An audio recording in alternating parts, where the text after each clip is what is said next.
So in ER-positive, HER2-negative metastatic breast cancer, when we're thinking about what therapy to give a woman, it's multiple factors we consider. The natural history of her disease is probably most important. The most important prognostic factor probably is how long did it take the metastatic disease to develop after that primary diagnosis, or is it a de novo metastatic, which also has a more favorable prognosis among metastatic breast cancer. So disease-free interval, treatment-free interval, how long was the woman on endocrine therapy before her cancer recurred? So, for example, recurring on adjuvant endocrine therapy is a poor prognostic sign. That's really quite resistance to endocrine therapy. Or maybe she completed her endocrine therapy and she's been off 5 or 10 years. For example, that's a favorable sign. So did that disease-free interval and whether or not the breast cancer recurred on endocrine therapy. Overall tumor burden, how many sites of metastatic disease are involved? Is it liver metastasis? The extent of disease within the liver? Is there end organ function? How symptomatic is the woman? For example, then on rebiopsy, how strong is that estrogen receptor, making sure that HER2 positivity has not, emerged, as a resistance mechanism. Then, of course, her overall health, her comorbidities, and of course, her overall wishes and desires, her particular goals as well. So in ER-positive, HER2-negative metastatic breast cancer patients, in the first line metastatic setting, we could choose endocrine therapy alone, such as an aromatase inhibitor or fulvestrant, or combining usually a non-steroidal aromatase inhibitor with a CDK4/6 inhibitor, or chemotherapy.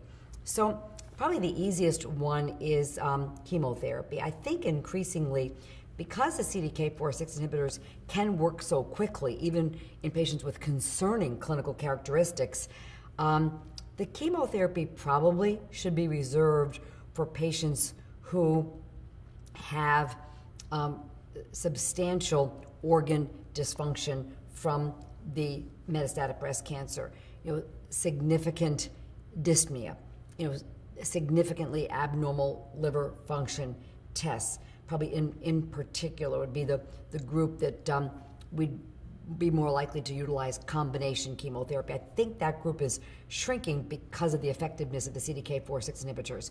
On the other end of the spectrum, endocrine therapy alone would only be used, again, in a very limited fashion.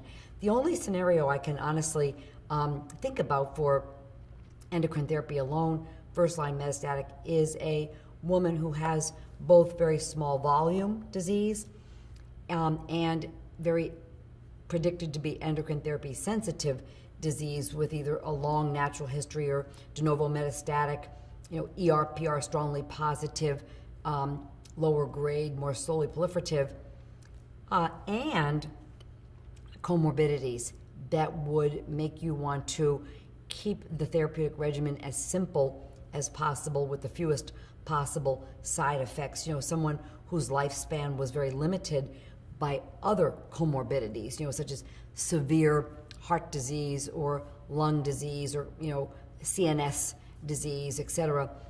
Because the addition of a CDK4/6 inhibitor to a non-steroidal AI, first-line metastatic, even in de novo metastatic population that generally does extremely well with endocrine therapy alone, when you add a CDK4/6 inhibitor to that frontline setting, they do so much better with regard to improving their progression-free survival with really relatively little toxicity, that even in the most endocrine therapy sensitive population, I still think a strong argument can be made for adding a CDK4/6 inhibitor. In fact, some of the CDK4/6 inhibitors, like palbociclib, really may benefit patients preferentially who have that more indolent luminal A type biology. So I would recommend a CDK4/6 inhibitor even in the most endocrine therapy sensitive population, and really confine AI use alone